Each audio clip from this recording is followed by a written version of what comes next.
minutes, you're going to learn about our newest major version of Apollo Client and how it can simplify your life as a developer. Does that sound cool? Yeah, awesome. So before we get started, I wanted to introduce myself.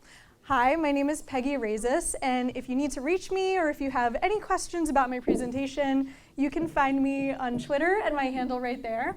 And I am an engineer at Meteor Development Group on the Apollo team, where I help build open source GraphQL tools.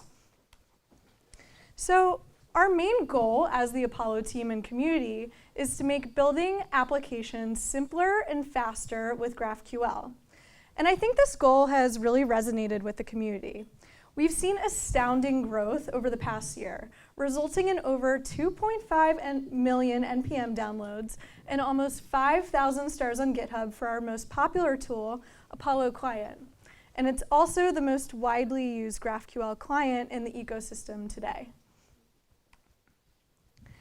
And I think one of the reasons we've had so much success is because building your application with Apollo Client removes a ton of complexity on the front end.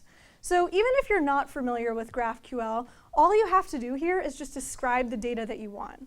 So here in this example, we are querying for exchange rates, and we're passing in a type of currency as a variable. And from the exchange rates we get back in an array of those objects, we only want the currency symbol and rate properties. There might be other properties on that object, maybe a logo or some sort of metadata, but GraphQL allows us to choose only the data that we need and nothing more. And to use that data in your application, all you have to do is bind the query to your component and forget about the rest. Now, I'm not trying to make a cheap shot on REST here. What I'm really referring to is all of the rest of the things associated with data management that you don't have to worry about when you're using Apollo Client. So forget about fetching the data, forget about transforming the response, normalizing, caching it. Apollo Client does all of that for you. And that's what we're going to be talking about today. So another thing that I want to point out here, which I think is really cool, is it's not just React developers who can take advantage of all the amazing features in Apollo Client. So just quick show of hands, who would consider themselves not a React developer? Maybe an Angular, Vue? Okay, we see a couple here. That's awesome. So the client is actually decoupled from the Vue layer, so Angular and Vue developers can also join in on the fun here. And everything I'm about to tell you for Apollo Client is actually the same for all three frameworks. The only thing that's different is the implementation with how you bind your queries to your components. And I also want to point out, although my team specifically focuses mostly on React, our Angular and Vue packages are actually community maintained, which allows us to be better tuned into the needs of Angular and Vue developers. I'd also like to give a quick shout out to Camille Casilla, the maintainer of Apollo Angular, and also Guillaume Chao, the maintainer of Vue Apollo, for all their excellent work on our Vue integrations. So I think a lot of times when we talk about Apollo, the first thing that probably comes to mind is GraphQL. But you actually don't need a special client to use GraphQL in your application. I mean, if you really wanted to, you could use like jQuery, you could use Vanilla.js. They're just post requests. And don't get me wrong, GraphQL is awesome, but Apollo Client is much more than GraphQL. And it has a lot of features that make your life easier. The reasons that you would actually choose to build your app with Apollo Client, in my opinion, extend far beyond GraphQL. And that's really what I'm trying to get across today. But don't just take my word for it, because I'm biased, I work there. Let's just hear from the community. So it doesn't matter whether you're an Angular, a Vue, or a React developer, everyone can reap the benefits of building their application with Apollo Client. I love this quote from Brent on the Expo team about building their React Native app. I mean, how many times have you built something and it just works? I mean, that's pretty amazing in my opinion. The KLM team also had a really great experience using Apollo. They were able to replace NGRX altogether in their Angular application, which removed a ton of complexity and allowed them to delete a lot of code. And I really love hearing success stories like Tom's, because there's no better feeling than deleting a lot of code, am I right? Another really cool perk of using Apollo Client is our Chrome extension that allows you to inspect your store and track queries and even run queries in GraphQL. And combined with the Vue dev tools, the Apollo dev tools enabled Lawrence and his team at Lab 7 to iterate quicker while ensuring stability in their application. So I think one of the themes that we can kind of pull out from all these accounts and experiences of all the developers working with Apollo Client is that it allows them to do more with way less code. And before I started working at Apollo, I was an engineer on the UI team at Major League Soccer, and I wrote about our experience switching to Apollo. Offloading data management to Apollo allowed us to delete nearly all of our Redux code, which removed a ton of complexity from our application. And instead of writing countless lines of boilerplate, we just wrote queries, and then we let Apollo Client take care of the rest. The KLM team also saw similar success. So for each feature that they switched to Apollo, they were able to delete nearly 11 files of NGRX store effects code from their Angular application. And we really love to hear these types of stories. So if you have one, please get in touch with me either on Twitter so we can feature you on the Apollo blog. So not only do you have to write less data management code, you can also accomplish complicated features like pagination, polling, optimistic UI, prefetching data with far less code than you normally would have to. This is a really cool example in Expo Snack, and as you can see, doing pagination is like less than 8 lines of code. So it's really easy to build complicated features quickly. So one of the best features of Apollo is that it actually caches your data for you. So let's kind of like break down what's happening when you're requesting data. So from your UI, you send a query, and Apollo Client processes that query. And what we do when we process it, we add fields like type name, and then we omit any fields that are already in the store. So then Apollo fetches the data from your GraphQL server, and then once the result comes back, Apollo normalizes the data for you, stores it, and then pushes the result back to your UI. So I've said the word like normalize a couple of times, but what does it actually mean when I say Apollo normalizes your data for you? So first what we do, so like picture a GraphQL query in your head and it's nested and you have all those different fields. So we split each part of the query into its own object, and then we assign it a unique identifier. So in this example, we have like entry 1. I'm sorry, the font's probably really small, but it says entry 1, comment 1. And then so these identifiers are used as pointers between child nodes and the parent. So if you can squint, you can kind of see comment 1 under the entry 1 parent right there. So then we store each object in like a flattened data structure. So you can kind of see there that even though like comment is a child of entry, they're still kind of stored on that same root level. And before we send the data back to the client, we then piece together the shape of the query in the result that we expect. So like, why do we do all this? This sounds like a whole lot of work. And the reason why is because multiple queries can sometimes share the same data. So in this example, if we add a comment here to entry 1, we want all the other queries that use entry 1 to also update. So maybe we're pulling like the top entries query or like the hot entries query. Either way, we want all of the references to entry 1 to be updated with the new comment count. So this all sounds great. Like, why did we decide to release a new major version? I mean, we have caching, we can delete all our state management code, life is great, developers around the world love building their apps with Apollo. So like, why fix what isn't broken? And it's really not broken, actually. The reason for that is because we're looking to the future of the GraphQL ecosystem.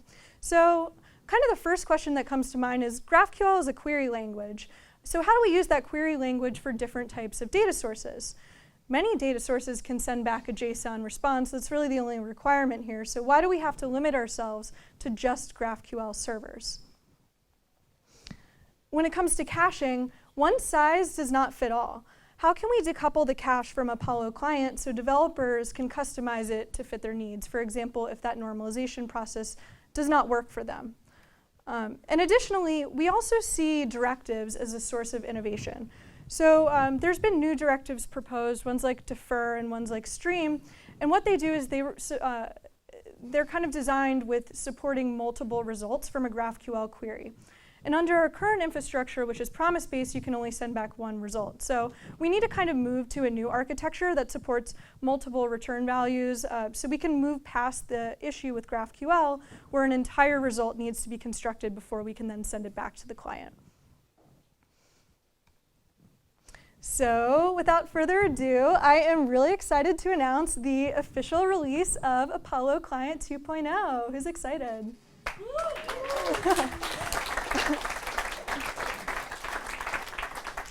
It's anywhere from 2 to 5 times faster, depending on your application. It's 40% smaller and designed with minimal breaking changes.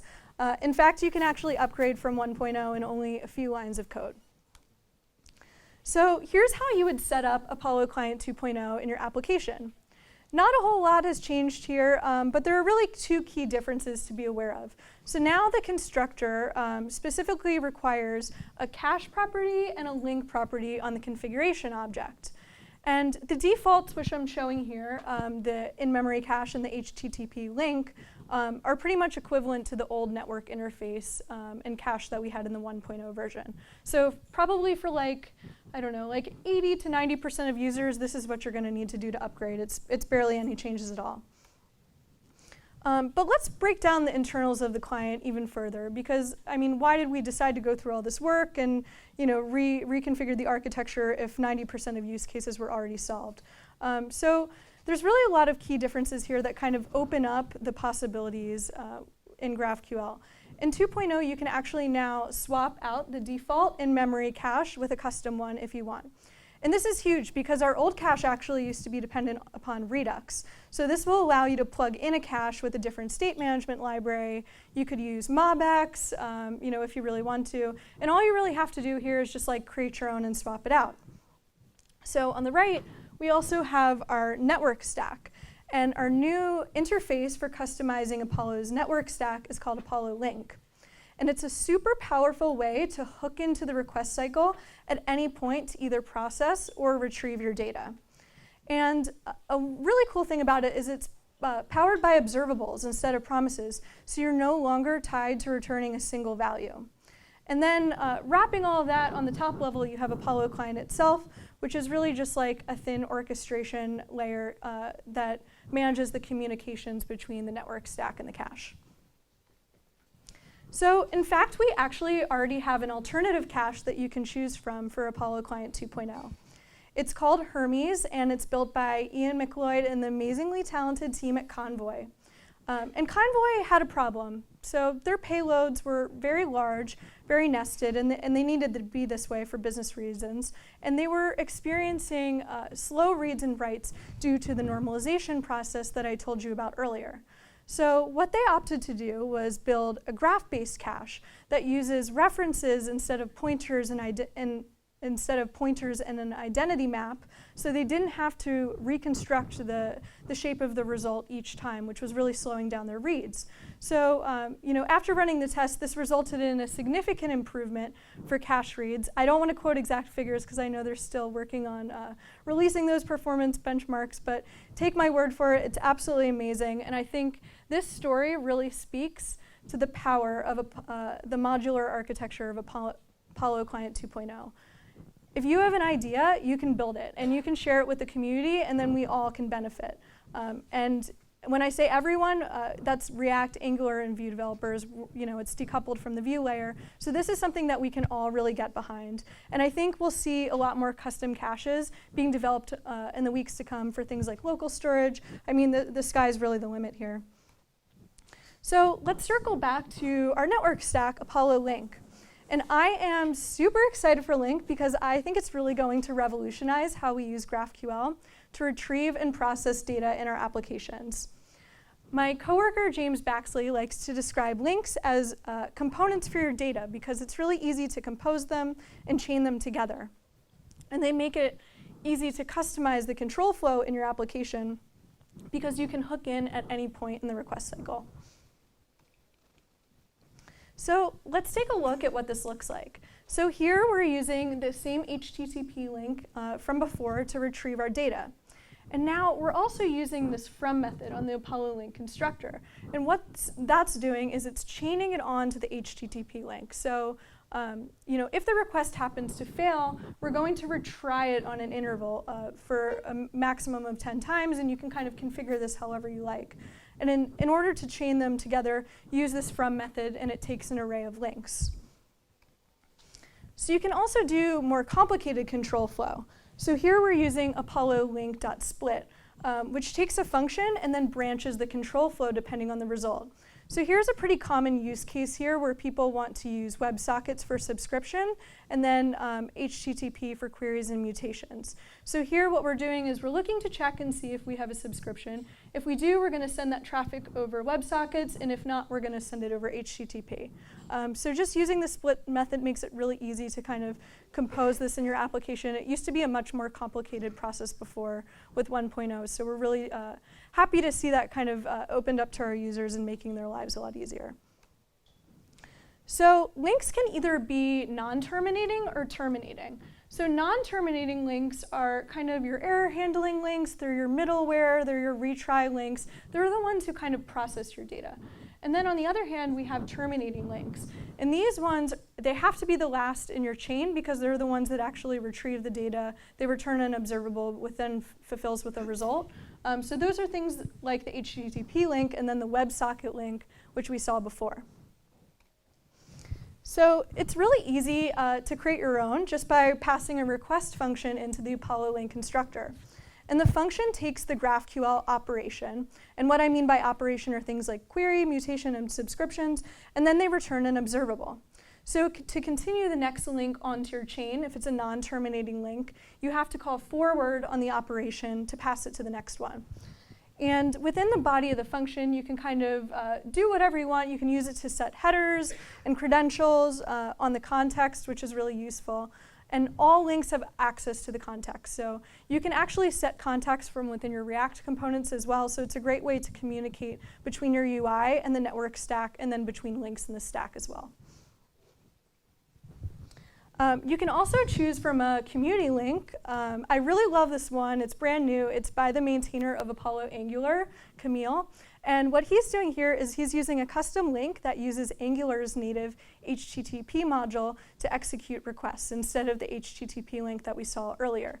And this is really cool because the Angular HTTP module uses RxJS observables. So you can use all of the RxJS operators on your GraphQL query observables, which is super powerful. So as you can see, since links allow you to really hook into the request cycle at any point, you can start to get really creative with how you're retrieving and what you're doing with your data. So the next section of this talk is going to feature some really weird experimental stuff. It's possible because of links, so who's ready to learn more?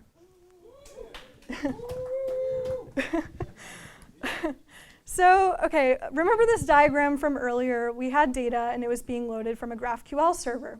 But what if we could switch out that GraphQL server with anything else? I mean, since links can hook into the request cycle at any point and customize where you're getting your data from, you can theoretically request data from anywhere. And as long as the data coming back is some sort of JSON response, you should be able to query that source using GraphQL and then get back the fields that you want.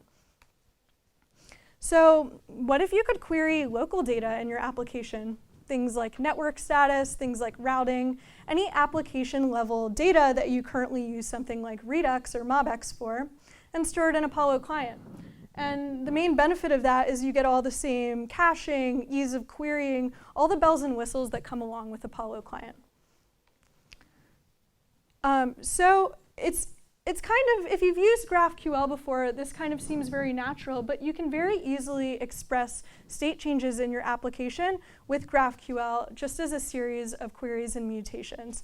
So here we have a query. This is kind of shorthand for a query, but we're just determining to see whether our network is connected.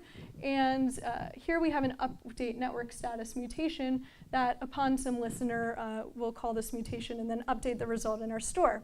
And then all of our components from all over our application can then query that data and then reactively update based on when it's changed, kind of like in the example that I showed you earlier. So what if I told you you could already do this today? Not a lot of people know this, but it turns out you already can. So here we're using the network query from the previous slide to update Apollo client when the network status changes. Another component is able to query the information from the store, that one up top, and display it in their UI, which receives automatic updates once the network status changes. So here's how you would accomplish this. To be honest, it's kind of long-winded, but it's really cool to kind of see the power of Apollo client. Here we're just using like a network info helper from React Native Web, and initially we have to call client.writeQuery, and this is kind of going to change depending on whether you're using React, Angular, or Vue. But if you're using React, you can just get access to it from the props, and then you write this query into your store. And then the data is the data that you're actually writing. And then you can even pass in a type name if you wanted to do some sort of type checking.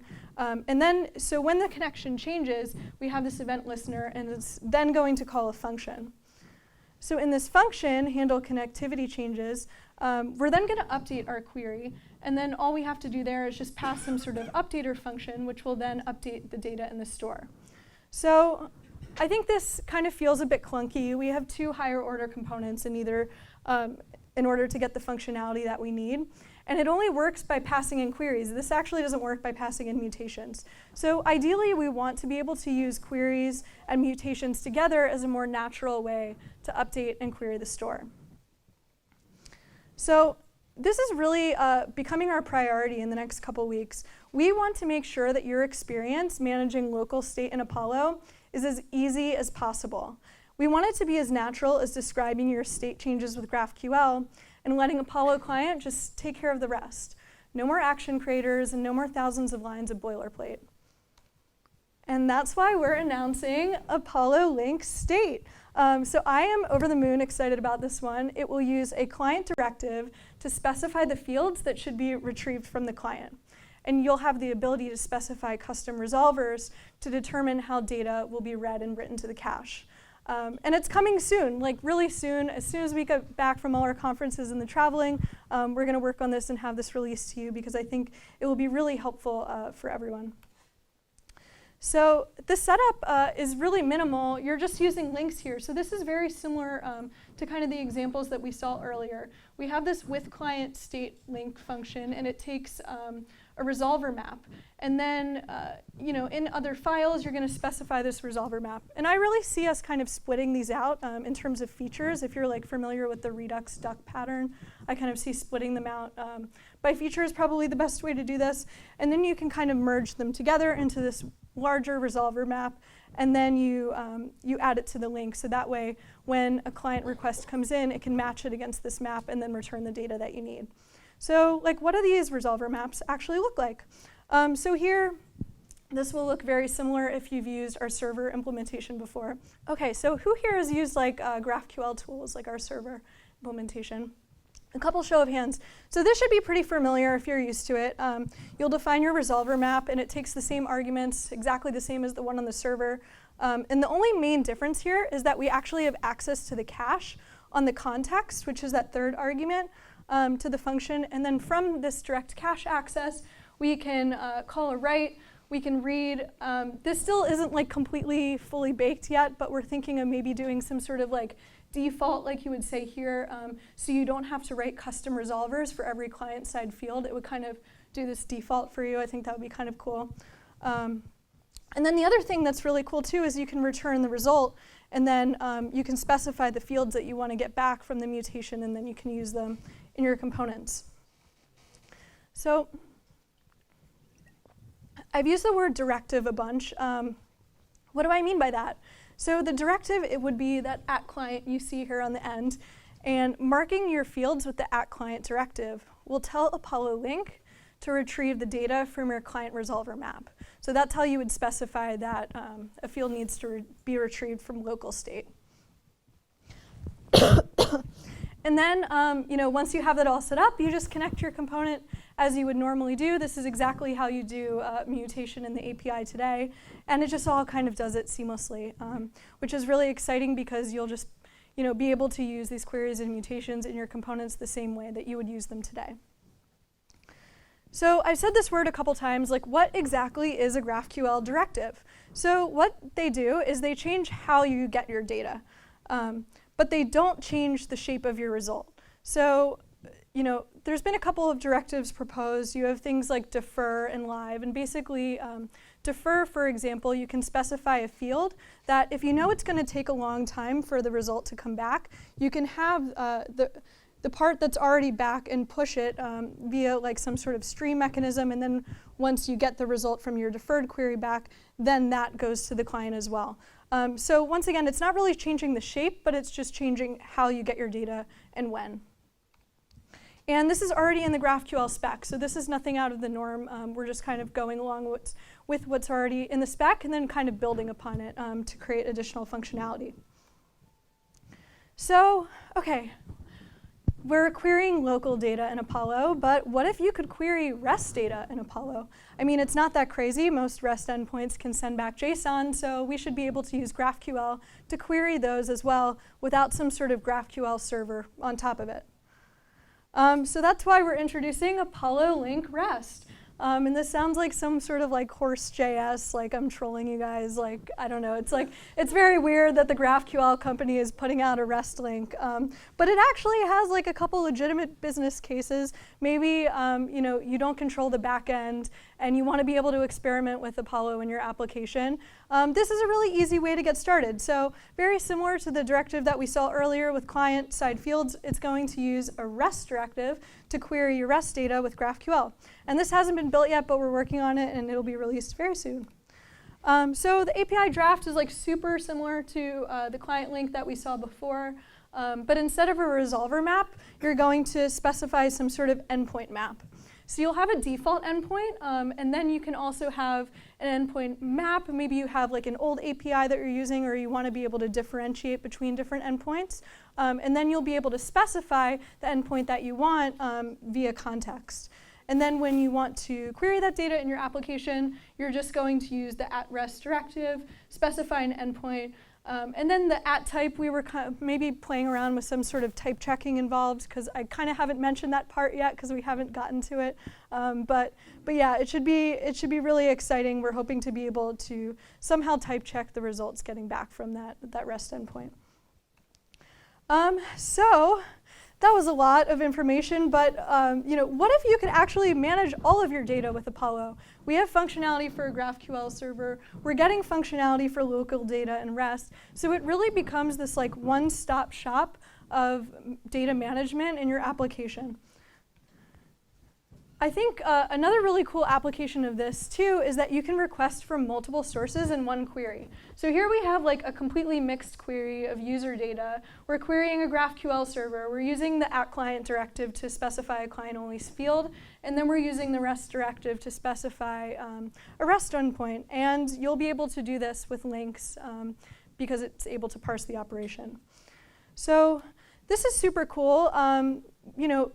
You can kind of quickly seeing this scaling out of control. You have all this data in your application. Like, how do you get visibility into what's going on?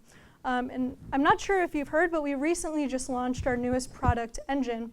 And Engine is it's a lifesaver if you're running GraphQL in production. We used to use the previous iteration, Optics, at Major League Soccer. It helped us catch a few mission-critical bugs before we launched to production. Everyone really should be on Engine because it allows you to trace every single query, every single field, get visibility into performance, get visibility into errors. It's really just a one-stop shop for everything that's happening in your application. And as you're adding more to the mix, like client-side fields and REST endpoints, it would probably be pretty cool if we had a link to aggregate all that data to and display in a really easy-to-use format. So that was a ton of information. So I just kind of want to recap everything that's going on with Apollo Client 2.0. So you heard from the community. It's really convenient. It allows you to write queries, not code, which is really awesome because you don't have to spend your time maintaining thousands of lines of state management boilerplate. It's also really flexible, so you can design your ideal cache, whether that's graph-based, whether that's local storage, whether that's an in-memory cache. You have the flexibility to choose. You also have the flexibility to customize your network stack, which is really cool because now that you have the flexibility to do that, GraphQL can truly be a universal query language where you can query and store data from anywhere. The sky's the limit. As long as it returns JSON, it's fair game here. So I think this is all really cool because, as I said before, Apollo Client is like completely decoupled from the Vue layer. So whether you're a React, you're an Angular, or you're a Vue developer, you can benefit from everything that I just talked about today. And I think it's really cool because there's not too often that we can kind of agree upon this common theme. And I think we can really learn from each other here. So with that being said, whether you're a React and Angular or a Vue developer, I think Apollo Client's for you, and I'm really excited to see what we can build together. Thank you.